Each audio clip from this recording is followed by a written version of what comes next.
All right. Happy, what day is it? Tuesday today? Happy Tuesday, everybody. And welcome to another special episode of Learning Tech Talks. We're taking another slight deviation from learning technology. It will be part of the conversation, but a slight deviation. And we're really going to focus in on what the data is telling us about diversity training and whether or not it's working. So to help me tackle this one, I'm joined by my friend and industry analyst, Dani Johnson from RedThread Research. And for those of you who are just joining in, let us know where you're from. Dani, where you're in Utah, right? I am. I'm in Salt Lake City. Salt Lake City. So for those of you joining, tell us where you're from in the comments. I am in the ever beautiful Waukesha, Wisconsin. So the usual thing. Dani, you're still in recovery from not only COVID, but also the earthquake, right? Yeah, we had an earthquake last Wednesday. So was it Wednesday? We had an earthquake last week. Okay. All right. Your house is all organized. You've gotten everything organized. Everything's back in place. Okay. We're good. Good. All right. Well, for those of you watching, again, let us know where you're at. Give us a like, thumbs up, tag in somebody who'd benefit from the conversation or somebody who would find it interesting. To get things started, though, before we dive into it, you've had some time now to prepare, Dani. So I'm very curious to hear this. All right, we didn't want to focus on COVID stuff, but we thought we'd take the kind of scary nature of it into the question. So what is the scariest thing you have ever done for fun? This may seem just super unimpressive, but when I was 30, I quit my corporate job and took 9 months off and traveled around Europe. So that was super scary for the first 3 months, and then I kind of adapted. It was great. Okay, wow. So how long did you do it then? I didn't get another job for almost a year. I spent the first 3 or 4 months just seeing the world, and then I bought a bike and started cycling. It was great. Was it like a long thing in planning? Had you been planning for a long time? You just like one day were like, you know what, I'm done. Well, yeah, one day I was just completely burnt out. I just finished writing the book and doing some other stuff, and I was like, I'm done for a while. I'm just done. So I took it off. It's great. I recommend it to everyone. Everyone should take a year, just go for it. Well, not right now, though. Not right now. Now would be a bad time to do that and say, I'm going to travel the world. First of all, you might not get very far, and two, probably not the safest thing. Correct. Okay. All right. Well, mine's probably a little more traditional. Mine's a little more traditional from a scary thing. So this takes me back to high school, right? Going back to my very small town. One of the things, there was this old graveyard way out in the river bottom thing. And it was just creepy. There were all these like local myths and urban myths.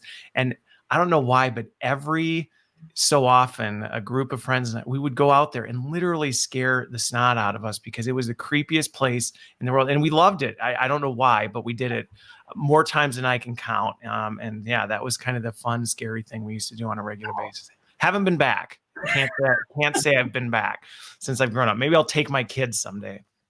So, all right. Well, let's get into it. Let's get into it on this topic. And before we dive into the whole diversity training and whether it's working or not, let's talk a little bit about some of the tech trends that we're seeing that I think in many cases are being used, as we're trying to tackle this diversity challenge. So what are you seeing? I mean, you're out there, you're researching the industry. I know I have a lot of conversations, but on your end, what types of big things are popping up?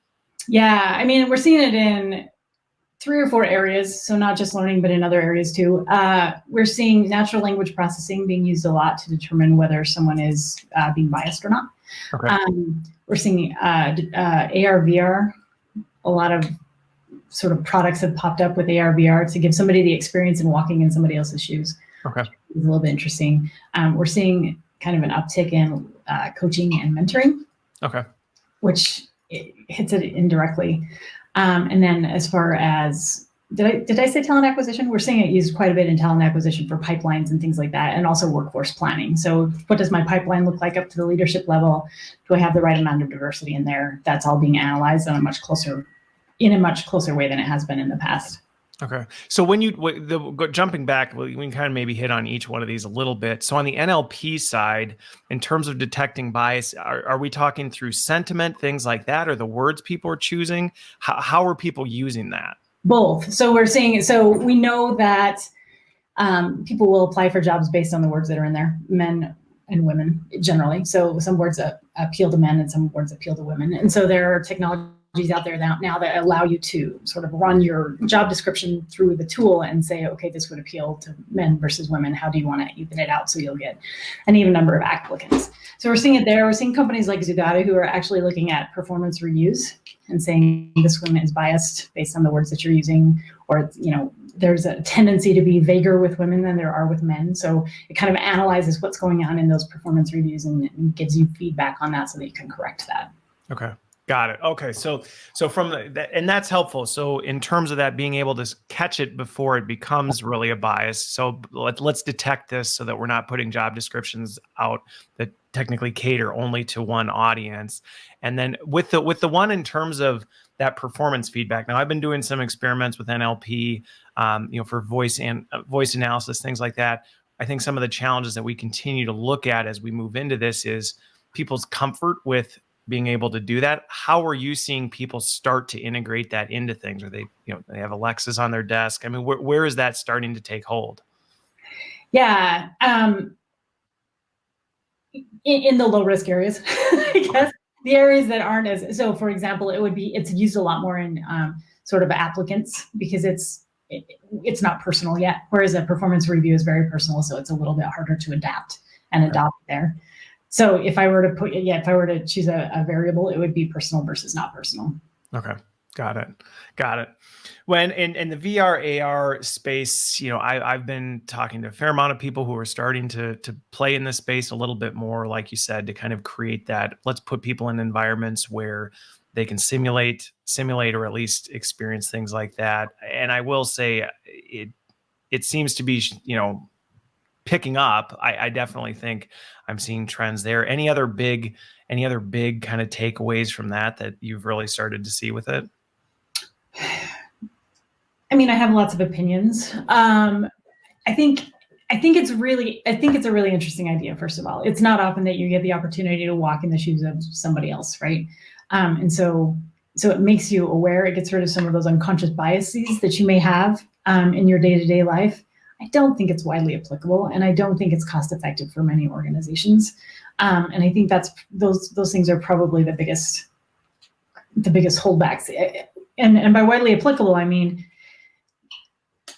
it's an experience that you have that may move you to change some of your behaviors, but it's in no way systemic. So it's like other diversity and inclusion trainings, which make you aware of something and then expect you to integrate that into your life and how you do things, regardless of the systems and processes that are pushing against it. Okay. And are you, as you're out, you know, kind of looking at this, because you're looking at this from not only just a learning tech, but also industry, right, holistic talent standpoint, is there still a fair amount of stuff happening with kind of the traditional, right, diversity training workshop type e-content? You know, I've not been super close to that. Are you still seeing, like, how's the breakdown? Some of these immersive new trends, I know you said they're a little bit cost prohibitive with that, which I would agree with. Not every organization can even step into that. And even those that could, I would say the adoption of some of these new techs, people are a little bit slow on that end. So are you still seeing a fair amount of just the traditional approach? Yeah. And I think that's for a couple of reasons. First of all, a lot of companies still don't have buy-in from their leadership that diversity and inclusion is an important thing other than a compliance. So when we talk about diversity and inclusion, we talk about it in two ways. One is compliance, the compliant types of things. We have this many women versus this many men. And then we have the other, which is culture. How are you developing a diverse and inclusive and belonging culture to help you actually see business results from it? Those are really different things. The majority of the market is still focusing on diversity and inclusion so that I can cover my butt. Okay. And yeah. Well, that's what, and I guess that was kind of my next natural transition before we talk about what's happened with the training piece, is what types of trends, just in terms of organizationally, and I think there's those two camps, right? It's a CYA type thing. We just need to make sure we have some sort of record showing that we've told our employees not to behave this way. And then there's we're actually trying to change a culture, you know, try and do that. How is that progressing, or how are you seeing that move? Is it moving? Is it not? It is moving. I think a couple of years ago, Silicon Valley sort of blew up because of some of these things. And I think that's had lasting effects. Me Too movement and the whole Harvey Weinstein thing and his cronies and those things are actually changing the way that we think about things. Some of it still might prompt, oh my goodness, we have to make sure that we're compliant. Some of it still prompts that, but large and wide, women are starting to care and sort of take control and be loud when it comes to some of these issues. Minorities are doing the same thing, and we're actually seeing a change in organizations. I have lots of faith that it's gonna prompt some really good things in most organizations. Okay. And are there things that, because I think it's one of those things, at least where I've seen it and just in the conversations I have, I think some of the things that, are blatant may starting to, and the question that I've always had is the blatancy of it still just driving it kind of into the shadows, or is it actually going away? And I'm curious if you have a take on, is it truly changing in that sense, or are we kind of seeing it move a little more subtle? I'm not sure I completely understand. When you say it, you're talking about diversity and inclusion? Like, are we just handling the blatant thing? Right. Like, so, I mean, obviously there's the blatant instances that everybody goes, oh my gosh, I can't believe that happened. Like, right. That's, how is it 2020 and these types of things are still happening? Or I think sometimes it's the more passive and subtle things that really are what kind of hold organizations back. And I guess my question is, while we may be tackling some of these blatant ones, are you still seeing even the subtle things starting to move as well?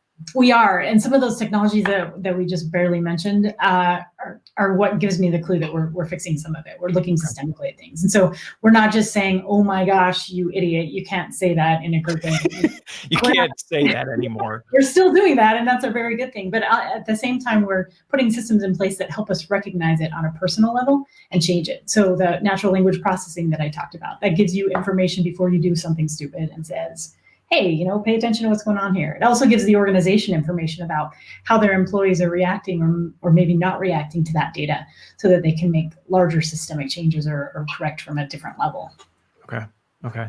Well, and for me, that I think personally has been where the technology to me shows a lot of promise, in that it's giving us data that we historically have not had about the way our organizations operate, the way we do things. Now, I think sometimes that can be a little bit of a terrifying look in the mirror when we actually start to see what's happening. And I think that's the part where, as we kind of dive into this, I think there are a lot of issues that we've maybe overlooked for too long that are now coming to light. Are you seeing resistance to kind of facing some of these hard truths that are being brought to light by the data? Not overt. Okay. I think I've only talked to the board of one organization where they're like, oh, we're compliant. We have the paperwork that says we're compliant. Everybody else seems to be very focused on making it actually change. And I think those are I think in general, I think the majority of organizations are like, okay, this is a thing that we need to do. First of all, it's the right thing to do. And secondly, there's some good data out there that says a more diverse workforce helps your innovation and helps you compete better in the marketplace. Okay. Well, and I want to kind of tap into that one, because I think sometimes it's easy to get focused on what isn't working or where we aren't making progress, and we can lose sight of how we are, things are moving. And it's encouraging when, what I see, but also to hear somebody who's out talking to a lot of different organizations to say, yeah, we're probably going to have those bad apples inevitably that just say, yeah, great, not really interested. But I think a majority hopefully are actually making some changes in that one. So let's talk about the training piece, because I think that's one of the ones that is really a little bit of a hot topic for folks. Is, naturally, when there's a diversity problem or something that an organization is faced with, the one that stands out to me most notoriously is the whole Starbucks one, most recently at least, is, hey, this issue happened. Obviously, and anybody in L&D is familiar with, it's not uncommon for when that happens to say, let's throw training at it. And I've got some perspectives on, how you tackle that. But what are you, is it working? Is diversity training working for folks? By and large, in and of itself, diversity training doesn't work. There are lots of reasons for that. And we can go through those reasons if you want, but by and large, diversity in a training by itself is just like any other training. If you give them the information, it will make them aware, but it doesn't necessarily change any behaviors surrounding that. Behaviors in an organization, as you know, Chris, isn't just knowledge. It's all of the things around it that either motivate it or demotivate people from doing that thing. So I want to talk about this because when we first talked about doing this episode, it was one of those things. Let's jump on the ARVR one, right? Where we say, okay, hey, in theory, right, that sounds really good, right? It gives people an opportunity to experience something and see something from a different perspective. And your challenge was, yes, but is that actually then kind of creating a, hey, we had everybody do this so we can go back to business as usual? So I'm interested in your take on that. Would you say that it's not valuable to pursue those? How would you tackle that one? I think it's valuable, but I think if you're doing it by itself, it's going to fail. You can't rely on each individual person to take a look at the training and say, oh my gosh, I've done some horrible things and now I need to fix those things, and assume that every single person is going to have that same reaction and react in a way that is going to change your culture. Culture is, Stacia and I, my business partner and I, look at culture as sort of the culmination of all your systems and processes, what they're motivating and the types of behavior that they're motivating. That's what your culture is. You can say it is whatever you want to say it is, but the culture is actually defined by the systems and processes that you have in your organization. So if you tell somebody not to do a certain thing, or that they need to be careful about including minorities and women, or make sure that it's a safe place for everybody to belong, you can say that, but it's the same thing as slapping a value on the wall. Unless you're going to back it up with the systems and processes, chances are really good that it's going to fail. Okay. Or be something that you say, but not necessarily something that you do. Okay. Well, and going back to the L&D standpoint, I think sometimes people get a little defensive on these topics where it's like, well, it doesn't work. Training doesn't work.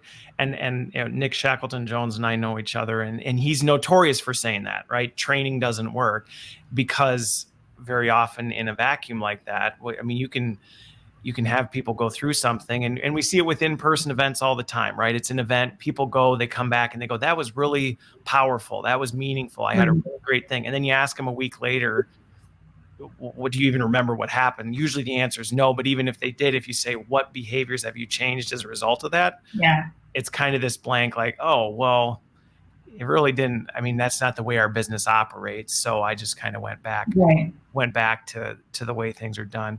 But so let's talk about this, because I think sometimes this is a hurdle for L&D. Is we aren't always thinking about the broader talent ecosystem. So when we say, hey, if training just done in isolation, I think a lot of L&D's natural go-to is, okay, well, we'll make a campaign, or we'll make a program around that. That's not really what you're talking about in terms of thinking bigger than that. Talk a little, and I know this one, but talk a little bit more about that, because I think sometimes we lose sight of the fact that it's not just, well, we need to make the training stick, so let's space it out. Let's make sure there's reinforcement. Right. Let's do cool things like that. Even the best learning journey is not going to change things if you're tackling the broader talent ecosystem. So go into that one a little bit. Okay. Well, let me use a metaphor.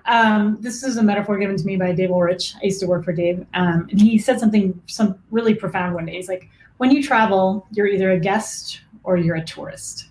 And when you're a tourist, you have an itinerary, and you go through that itinerary, and you go see some things, you take pictures of them, you go home and brag to your friends that you saw these places, and you stick them in a drawer and you never think about it again.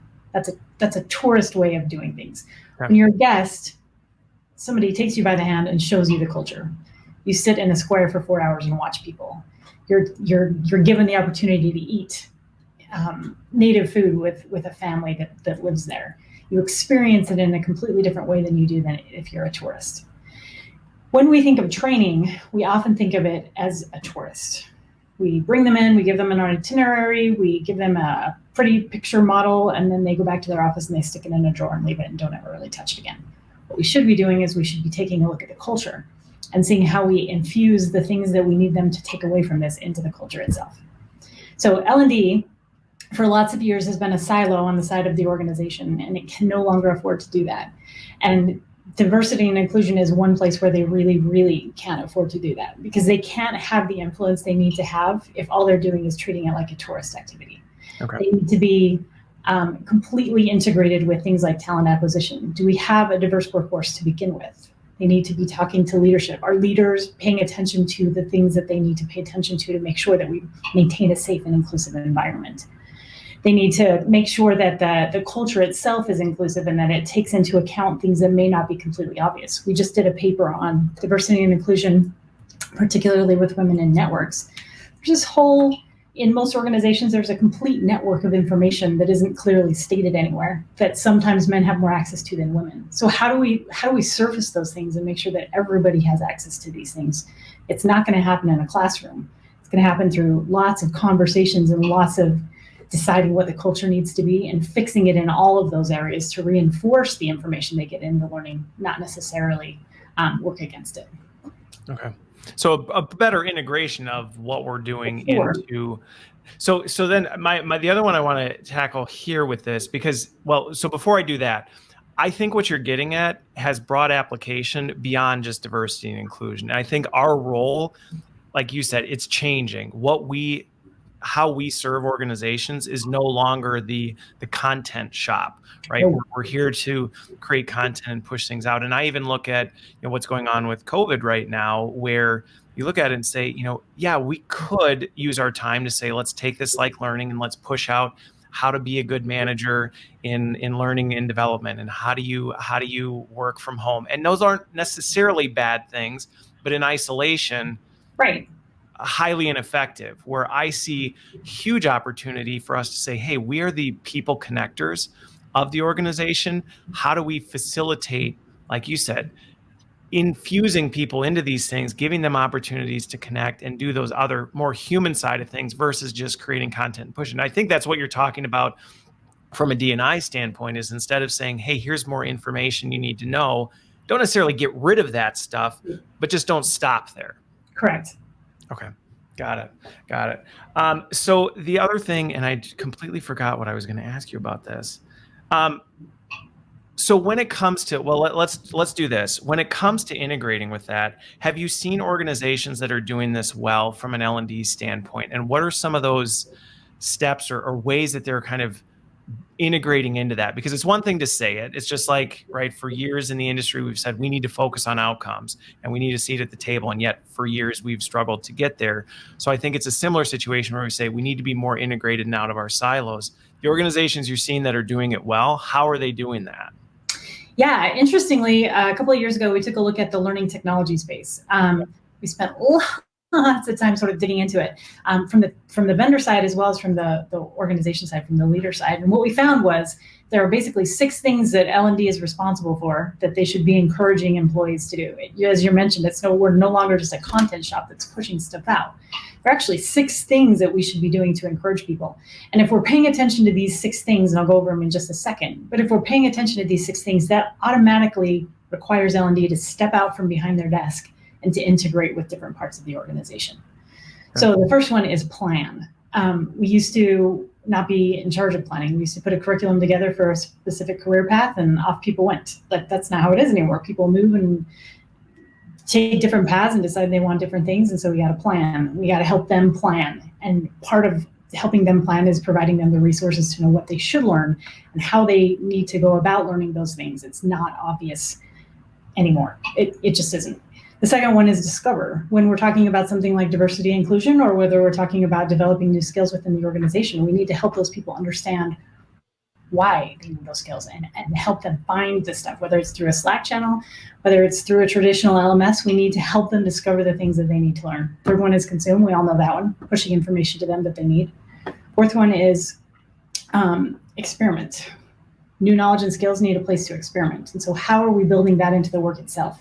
How are we working with the managers to make sure that they have opportunities to use this? And what other systems are we using to reinforce that information? Lots of stuff out there right now on nudges and on natural language processing and getting data down to the individual. How are we using those tools and those other parts of the organization to reinforce the knowledge and skills we're trying to get them to understand as L&D? Fifth one is connect. How are we helping them to connect with people in the organization that can help them? Are there hotlines? Are there mentors? Are there things or other people that they know they can go to for help? And then the sixth one is perform.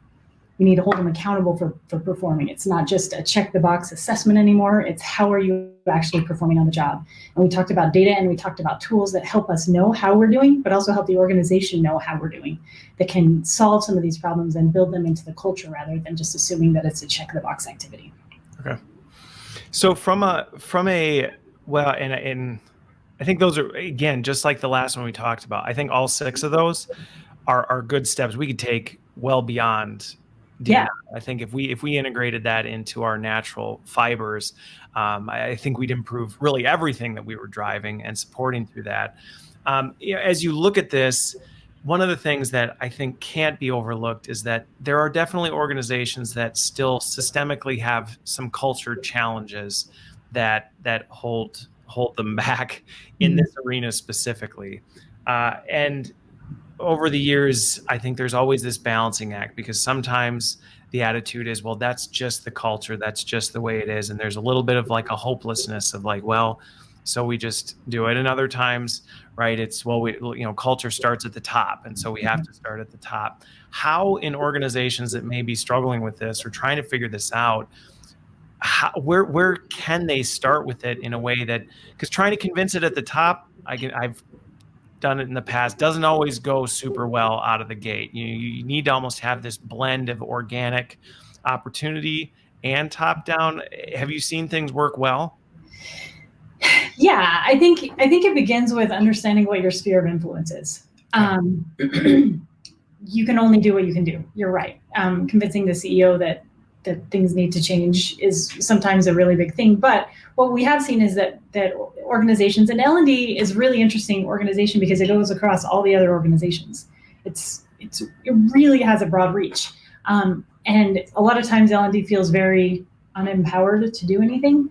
But if they can take a step back and see what they can do, the small steps that they can take in order to change minds and collaborate and cooperate with people, they can actually have a really big impact on the organization. If you think, I compare it to implementing technology in an organization. A lot of the vendors that we talk to say that they do a land and expand model, right? They land in one part of the organization, they get it working well, and then other people see it and they're like, oh, that works really well. Let's try it in our part of the organization too. It's the same thing with any idea.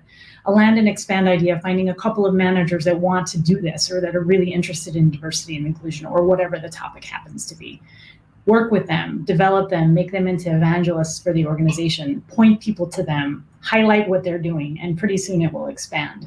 The other thing is data. Data helps a ton.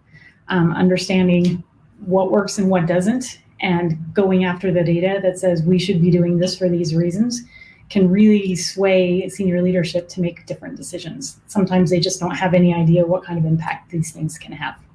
Okay.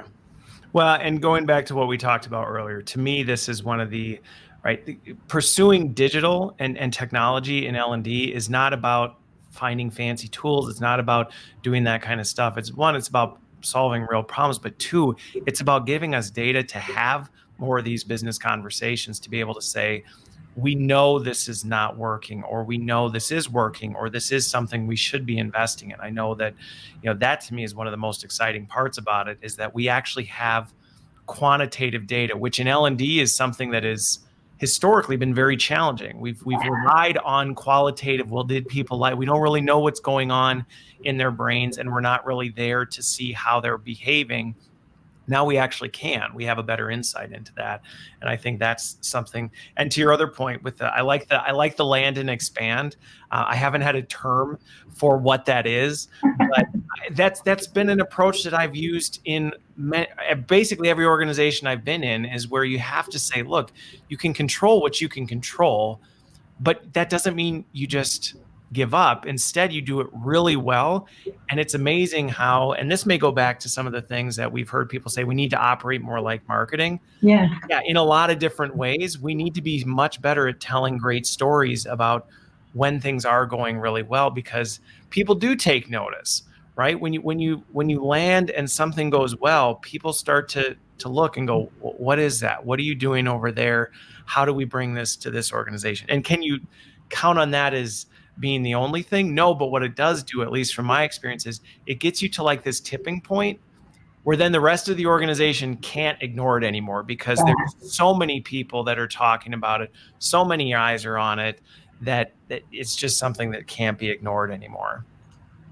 Okay. How about globally? I'm curious, just you're in a lot of countries, you're all over talking to a lot of different spaces. Do you see global nuances to where things are progressing and how things are progressing? And if so, what are they? Diversity and inclusion wise, yes, absolutely. Okay. Some cultures just naturally care more about this. Any specifics? Like, I'm just curious, like, how does Europe trend versus the US? What are you seeing in, the Asian markets? Yeah, I'm not sure. I mean, I don't have any data. I have anecdotal sort of thoughts on that, but I don't have. Yeah, even anecdotes. Again, nobody's going to hold us to it, but I'm just curious what kind of general trends. Yeah, and it really depends on sort of the aspects you're talking about, right? Like German work councils, for example, are very, very specific about what's allowed and what's not allowed and what's appropriate and what's not appropriate. And so in some ways they're way ahead. In some ways, Asia may be a little bit behind just because of traditional gender roles and some other types of things. As far as technology goes, most of the technologies that are coming out that are either focused on diversity and inclusion or are diversity and inclusion friendly are coming out of the US. And I think a lot of that, Stacia, bless her heart, my business partner 2 years ago recognized this trend. I was like, okay, Stacia, if you want to study diversity and inclusion technology, go right ahead. But it's turned out to be a huge thing. And almost every vendor that we talk to has some way of addressing the diversity and inclusion issue. And I think a lot of that has stemmed from the headlines in the United States about some of the stuff that has gone on that we no longer deem as acceptable. It's almost, in a lot of cases, it's driven by the headlines, and it's also driven by the vendors to this point. I think the vendors are still a little bit out in front of this, but organizations are catching up. And the more data that comes out that says a diverse and inclusive and belonging organization does better, have more diverse ideas and are better at innovating and responding and solving problems and these types of things, we're beginning to realize the importance of not having a completely heterogeneous workforce, and that's changing things a lot. Okay. So on this one, and I'll ask you both as, I mean, you're female, so I can go ahead and make some assumptions that you've experienced some of this stuff, but also you hit on it a little bit earlier. Some of the areas, I think sometimes when we think of diversity or we think of inclusion, we think of like what we've seen in our compliance training, right? Mm-hmm. Like that's immediately what we go to, like, oh yeah, you're in the break room and this, thing happens. You're like, okay, yeah, maybe that's part of it, but like, what are some of those? You hit on one earlier in terms of job descriptions and even the language. I think sometimes people just aren't always thinking of where this stuff creeps in. From your own personal experience and just other things you're seeing in your industry research, like what are some of these opportunity areas that people might not be thinking about? They might just kind of be glossing over because, job descriptions, I think a lot of people would be like, I wouldn't think about the way job descriptions are worded at all. Yeah, I think to completely fix the problem, we got to go back to preschool. I honestly do, because the way that we sort of handle things moving through the education system biases us. So that would be my first thing, is we need to fix it way earlier than. So K-12 people, right? We're starting over there. Like, for example, my niece, when she was 12 years old, she got pulled out of the normal classroom and said, "Hey, you're really smart. I'd love to put you in the STEM program." And she's like, "Great, let's do it." She goes into the STEM program and she's the only girl out of 30 people. And some of that was that more boys were invited. But the other part of it was she ended up kind of backing out of it as well, because she didn't feel comfortable being the only girl. And so we make these assumptions really early about what girls do and what boys do, or what different groups of people are capable of, or how they are, and they stick with us all the way through. And so it creates this unconscious bias that just kind of perpetuates through the workforce. One of the biggest things that we've seen is just access to information. And I know that sounds so stupid, but if you have a woman and a man, for example, applying to a high potential organization or a hypo program, oftentimes the men have more access to senior leadership, and they also have more access to the information that will help them succeed there. There's this whole level of information that is sort of hidden And it's not intentional by any stretch of the imagination, but it's just not written down because everybody thinks it's common knowledge, but it's not common knowledge for half or even more of the organization. And so just surfacing those things and making sure that everybody has access to the exact same information can really change the way that organizations respond to these types of things. The other thing that we see, there is data out there, and I can't quote it off the top of my head, but women won't apply for a job unless they're, 80 or 90% certain that they can do the job as it is described. Okay. Men will apply at a much lower rate. Guys are a little more like, I'll figure it out. Yeah, exactly. But that's a real disparity because you might have more qualified women, but the men are the ones that, those are the applications you're getting because of the way that you're phrasing things or because you're not encouraging the women to sort of take those leaps. Okay. One more example that I'll give you, men tend to get more feedback and they tend to get more pointed feedback. So when women aren't doing well, they get things like, well, you need to work harder, or you're not doing as well as you should be. Whereas men will be like, hey, you did this wrong, you need to fix this thing. And so just being aware, and some of that just comes from the way that we're raised, right? Like women are more emotional, and so we need to be careful of upsetting her, and those types of things. When we're in the workplace, it should be even. We should be able to handle that evenly, and we don't. And so one of the things that I'm very excited about is what you mentioned, which is data. Data is giving us opportunities to fix that from the top level, but it's also providing the individuals data about how they respond or how they perform that can help them correct it without sort of the emotional level that's sometimes put on top of all of this. Okay. Well, and yeah, it's so going back to that point, and this is one of the things that I think will be interesting, and it's part of why I think personalization is so exciting with what's happening with data, because these. And I liked what you said earlier, and it's a fair point to make, is that a lot of these things aren't intentional. And I think that's where things get heated, is there's assumptions made about like, oh, well, this was an intentional move. And it's like, maybe it wasn't, like maybe truly. And it just, like you said, it was assumed knowledge, or it was assumed, oh, you didn't know that. But I think that's where the data gives us more insights into that. And I think the other thing with that though is there are some things that, yeah, okay, from a gender standpoint, are there behaviors that may be more common in different genders, but maybe not? Like I know, I can even say as a guy, right? There's plenty of assumptions people make because, oh, you're a guy, you look athletic, you're into sports. And I'm like, I hate sports. Like I don't pay attention to sports. I couldn't name 5 sports teams if I had to. And again, not saying, oh, it's the same thing, but it's one of those things where data allows us to say, hey, this is what really works with this person. This is what they need to be successful, because male, female, like race, there is no universal, you are this way, and therefore this is how you operate. And I think that to me is one of the encouraging parts about this, is we can get to that point of there is necessarily no, well, it's equal for everybody, because not everybody's the same. And so you can't just say, well, we'll just put everybody on the same playing field, because nobody's playing field is flat. I don't know. I love that. I really love that. I love the idea of personalization for that very reason as well.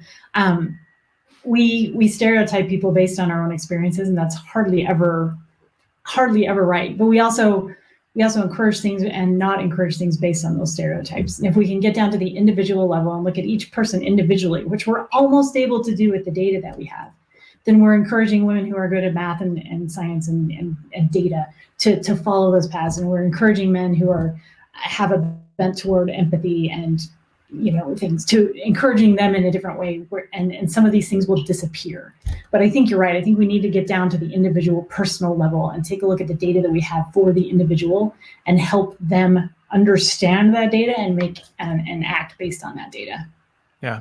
Well, and I think it's not only empowering to the organizations, because I think sometimes we look at it as, and this is where I think we have to overcome this fear factor with people on data, because it's like, we're giving this data and organizations have data and they're having more data on me, and what are they doing with it? Which is fair questions to ask. I think they are all very fair questions to ask. And in our space, I think we need to be very diligent from an ethics standpoint of being able to answer those questions and know how we are using that data so we can do that. But I think the part that's exciting as an individual, and I think for employees, they should be excited about this, is having that knowledge and data on yourself, right, can create a self-awareness that you may not have, that going back to your point of, where women may struggle more to apply to a job they don't feel like they're qualified for. If you have more data that says, no, you are, you are qualified for that job. And here's the data showing based on your experiences, your jobs, your skills, you actually are 90% qualified for this job. That empowers you as an employee to say, you know what, I have more confidence to come to the table with this. Or when, right, something happens, you can say, no, this isn't actually the way I operate, and here's why. So I think that's where I look at data and technology, and I think it opens up huge opportunity for a lot of different things. And I know we have a long ways to go with that. But we're getting there. Agreed. So with this, Boss asked a question. I'm curious on this. So based on the things we were just talking about, do you think there would be a common standard? So we talked about the feedback, right? You talked about the feedback, and men tend to get more pointed and direct feedback. And it's like, hey, you screwed this up when you did this, and this is what you should do better, versus kind of a vague, like, well, you could have improved the way you delivered that message. Do you think it's possible to get to a common standard feedback model that can kind of do that? I mean, how do you see that? I mean, I have to. I mean, I think as humans, we can change and adjust. We can see a better future and work toward that. And I think that's what we're trying to do. I don't necessarily think that we have to do it out of sheer force of will. I think the data that you talked about is going to be incredibly helpful. There are technologies out there right now that will listen to you give a speech and say, you said this many times, or listen to you in a meeting and said, hey, you didn't speak up as much as I expected you to. It's just data, and getting that data back down to the individual, I think, is part of this feedback that we're talking about. It doesn't have to be from a manager. It just has to be accessible. Obviously, there are things that managers are really important for, and we need to make sure that they are aware of their biases or don't have any, which is impossible. But I think it's all about information, the type of information you get and how that's delivered. Okay. Well, and it goes back I think, to this personalization thing, right? It's coming back to that state of we need to get to a place where, is there a universal model? Well, no, because there is no universal person. Right. So the way you deliver feedback, you can't say, oh, here's the STAR model, go use the STAR model for everybody, because that's what works. And I think over the past, it's a trend that we've seen in L&D over the years in general, which is we've had to do things because that's what we were limited to do. We delivered via the classroom because, hey, technology wasn't there. We had to do things a certain way. And now technology's opening the possibilities. I think where we're stuck a little bit is we're used to kind of the bureaucratic process that we've had in place. Well, feedback has to come from your manager. So, I mean, I've been in plenty of meetings where it's been like, well, we need to make sure this gets to the manager so they can soften it, or they put their thing on it. It's like, why not just give that to the employee, right, and let them work with that? Yeah. Interesting. So as we kind of keep moving on this topic, are there other things that, practically speaking, you would say, hey, again, you're looking at what's out there, you're looking at what's working. Are there other things? We talked about getting out of the silo, focusing more on this data thing. Are there other examples that you've seen that you've said, hey, this is something that worked really well, or here's an easy step organizations could take, or an L&D leader? I think one of the trends that I saw last year, and it's ramping up again this year, both in technology and just the sheer number of leaders that are talking about it, is this idea of coaching and mentoring. For a really long time, coaching and mentoring has been seen as sort of a perk for the upper management, or it has been seen as a corrective action for the upper management. Yeah.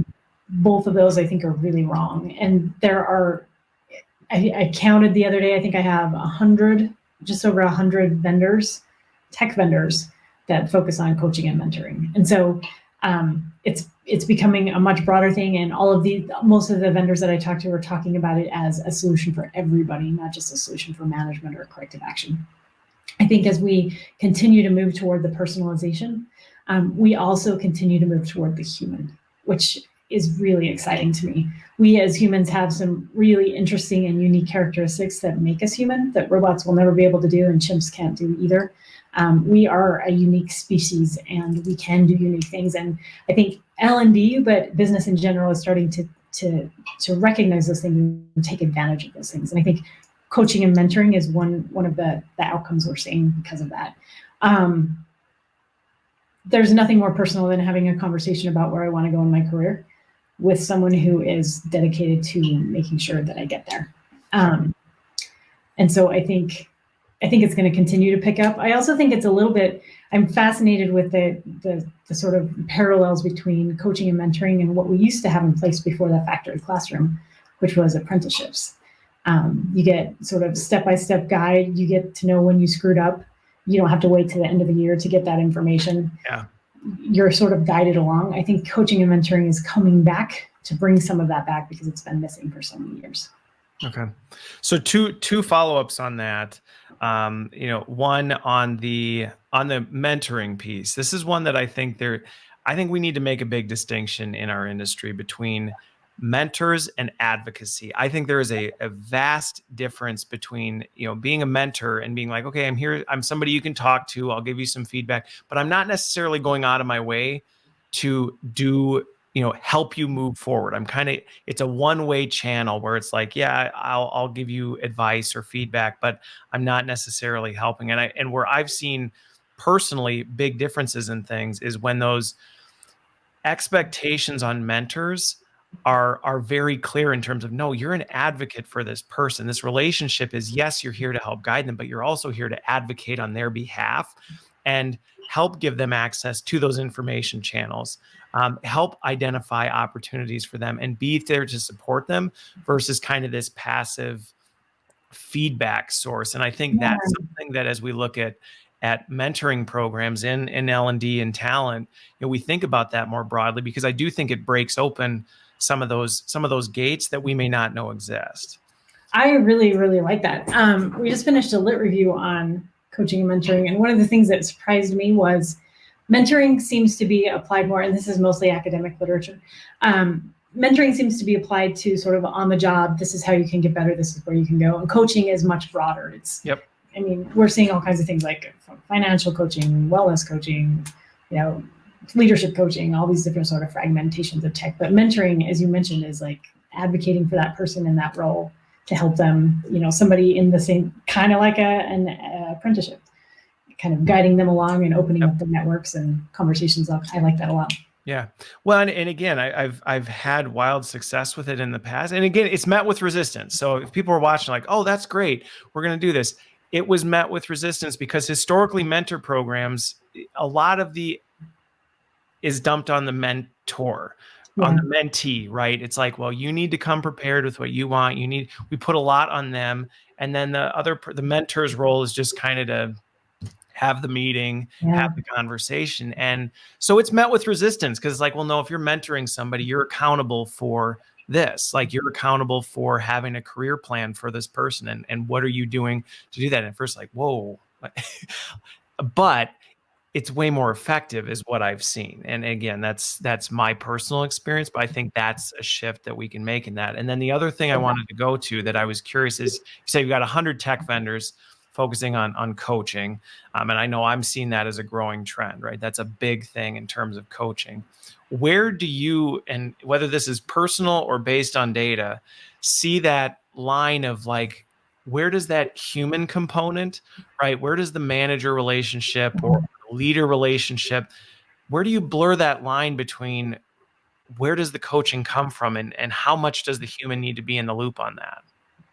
So very good question. And I have examples from anything from a completely automatic coaching.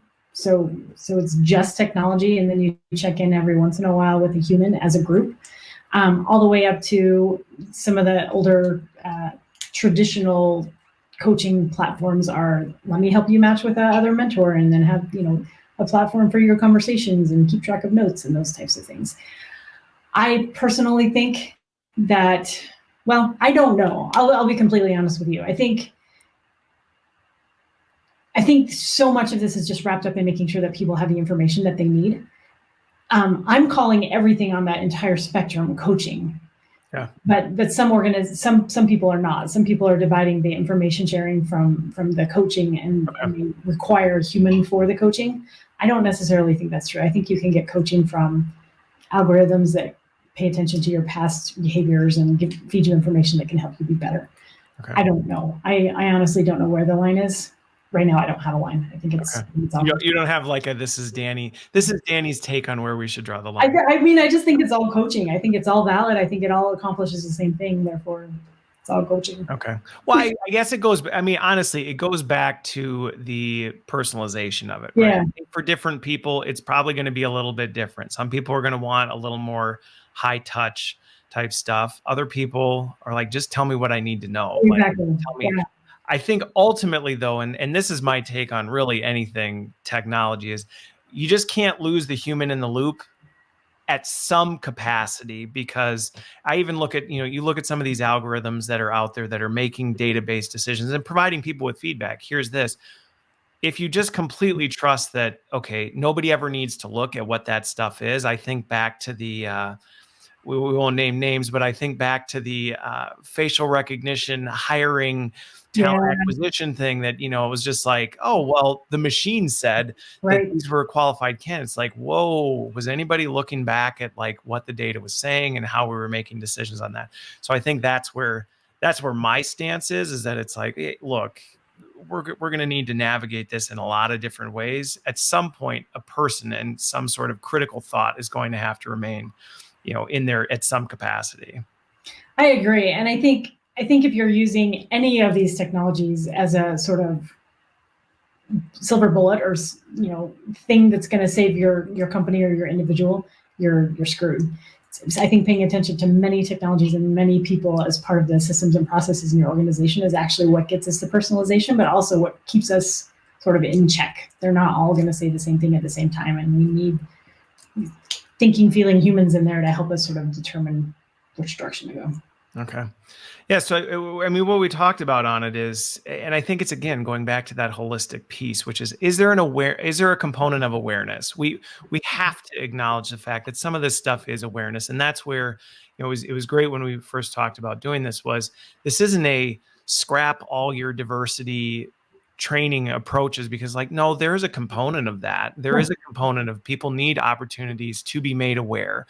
You just can't end it with that. Right. I think the coaching piece is another big component of it, that it's like, well, what are you doing with it? How are you actually doing that? And then I think the other one, which would be a whole topic for another conversation, is right, the whole architecture and just system processes in organizations that don't operate that way. I can't tell you how many times I've been in situations where you've wanted to do something and policy doesn't allow it, right? Where you're like, well, we need to make this move, or that, well, we can't, we have this threshold, or this is something that we have to do. And so due to corporate policy, but that's, again, I think sometimes we have to look at that and say, well, we can't change that. So are there any things, so you've talked a little bit about some of the stuff that's starting to emerge. If you were to look in your crystal ball 5 years out, although, what types of things do you see us moving towards? I mean, what you said, you're seeing positive trends. Where do you see us being in a few years from now? From a learning standpoint, from a tech standpoint, from maybe both.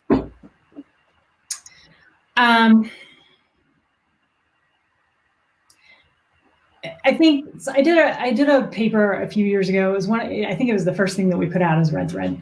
And it was called Humanizing Learning. And what we did is we basically looked at what are the things that make people uniquely human. I think we're getting to a point with the whole discussion on, will robot take my job? And, will I become redundant? All those conversations are particularly poignant in this month. But I think learning in general and organizations in general are moving back to the things that humans are uniquely capable of doing. So I think that means a bigger sense of personalization in everything that we do. I think it means that we're going to break out of the sort of policy mindset that we're in when it comes to learning and developing. I think we're going to break out of the idea of a curriculum and a career path. I think those are going to go away. I think we're going to recognize skills and how they can move across organizations in much broader ways than we do right now. Yeah. I think we're going to start thinking about how we learn and how we adapt and how we are responsive rather than just the skills that we have. I think we're actually going to default to those things that make us uniquely human. There are 4 of them. One is we can envision a different future and work toward it. That is uniquely human, and we're going to take advantage of that moving forward. The second one is storytelling. We can motivate like nobody's business if we tell stories and share experiences. Third one is collaboration. We are naturally wired to collaborate with people and to work for the bigger picture. We can tap into that if we move away from these Taylorism ideas. And then the fourth one is the one that you're mostly focused on, which is tools. We use tools to shape our world, but we also use tools to shape our mind. And I think we'll continue to see some of those things. I think natural language processing and AI and maybe even a little bit of VR. I don't know exactly where that one's going to go, but I think some of these new tools are really going to help us shape our minds and think differently about things and build on things. We're going to be less isolated than we've been in the past. Walls of organizations will sort of drop down or become a little bit more invisible. I'm actually incredibly hopeful for where we're going and what we can do as a human race when we start focusing on humans as humans instead of humans as robots or cogs in a machine. Yeah.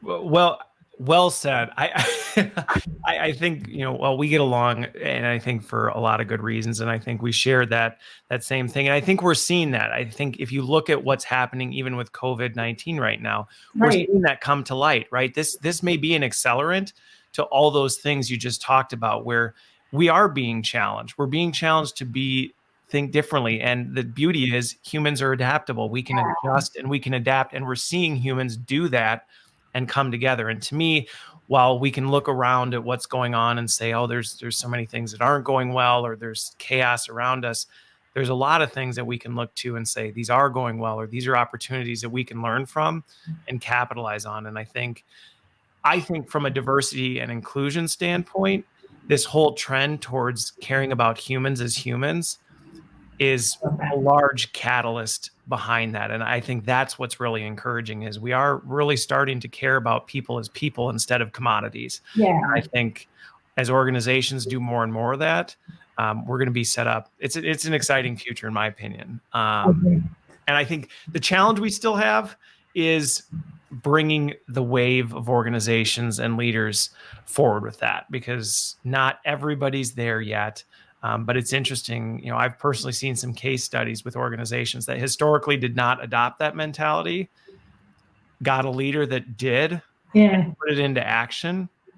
And it was amazing how the quantitative performance of the company picked up. And I think that's one of the exciting parts about this, is we'll get there. And I think the tech and the data is going to help us tell those stories. And I think some of the case studies of organizations that really tell it. And I think this current situation is going to highlight the organizations who are further along than the ones who are a little bit behind. I think the ones who are behind are going to feel the pain of this more than those who don't. So cool. Well, Dani, it's always a pleasure. I always enjoy our conversations. I'm glad we were able to catch up again today. And thanks for sharing your insights, your perspectives on things. And thanks for all that you're doing in the industry to help bring this stuff to life. So back at you, man. I always appreciate our conversations. They're always deep. They make me think. Well, now we got to broadcast it, so somebody can actually just hear us. Now we actually got to do this live for other folks. So, well, you have a great rest of your Tuesday. Hopefully, no more aftershocks. You stay safe, stay healthy, and have a great one. Thanks, you too, Chris. All right. Bye-bye. See you later.